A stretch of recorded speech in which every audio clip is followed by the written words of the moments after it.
देशबन्धश्चित्तस्य धारणा तत्र प्रत्ययैकतानता ध्यानम् तदेवार्थमात्र निर्भासम् स्वरूपशून्यमिव समाधिः त्रयमेकत्र संयमः तज्जयात् प्रज्ञालोकः तस्य भूमिषु विनियोगः त्रयमन्तरङ्गं पूर्वेभ्यः तदपि बहिरङ्गं निर्बीजस्य व्युत्थाननिरोधसंस्कारयोः अभिभवप्रादुर्भावो निरोधक्षणचित्तान्वयो निरोधपरिणामः तस्य प्रशान्तवादिता संस्कारः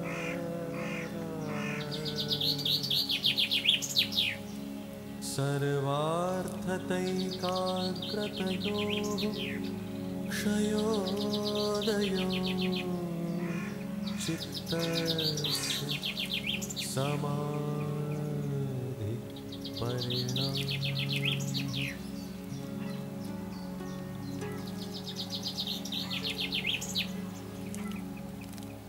किसी वस्तु विशेष पर ध्यान केंद्रित करना धारणा कहलाता है। ये वस्तु नाक की नोक, बाहों के बीच का भाग या फिर सूर्य, चंद्र अथवा आपके अपने इष्ट देव के चरण कमल या नयन कमल भी हो सकते हैं। चित्त और ध्यान केंद्रित की जाने वाली वस्तु का एकीकरण ही ध्यान कहलाता है। इस अवस्था में मस्तिष्क एकाग्र चित्त हो जाता है। इस अवस्था के बाद की स्थिति है समाधि, जिसमें एकाग्रता केवल वस्तु विशेष पर ही रह जाती है। धारणा में पूर्ण एकाग्रता नहीं होती। ध्यान में स्थिर एकाग्रता आवश्यक है, परंतु ध्यानी को ध्यान की चेतना, एकाग्रता का आभास तथा ध्यान केंद्रित की जाने वाली वस्तु का एहसास बना रहता है। समाधि की अवस्था में वास्तव में सोचने वाला और जिसके बारे में सोचा जा रहा है सभी गौण हो जाते हैं और शेष रह जाती है केवल विचार से उत्पन्न एक पारदर्शक वस्तु विशेष की छवि।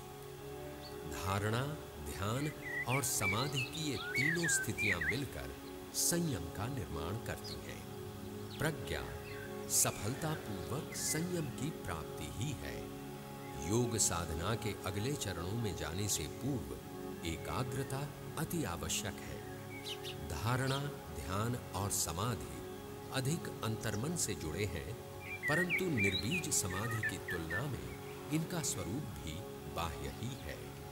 इस अवस्था में क्षण प्रतिक्षण बाहरी गतिविधियों का आभास कम होता जाता है तथा नियंत्रण और उसका आभास बढ़ता जाता है। ये प्रक्रिया चित्त को पूरी तरह नियंत्रित करने तक निरंतर चलती रहती है।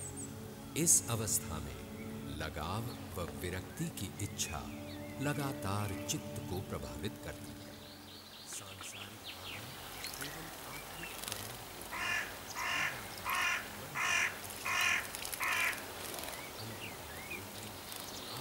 आनंद द्वारा सांसारिक आनंद पर निर्बीज समाधि की अवस्था तक पहुँचते पहुँचते ये योगी इस आत्मिक आनंद पर भी निरंतर नियंत्रण रखता है और संपूर्ण नियंत्रण की अवस्था में चित्त असीम शांति का अनुभव करता है। जब चित्त एकाग्र होकर केवल वस्तु विशेष पर ही केंद्रित हो जाता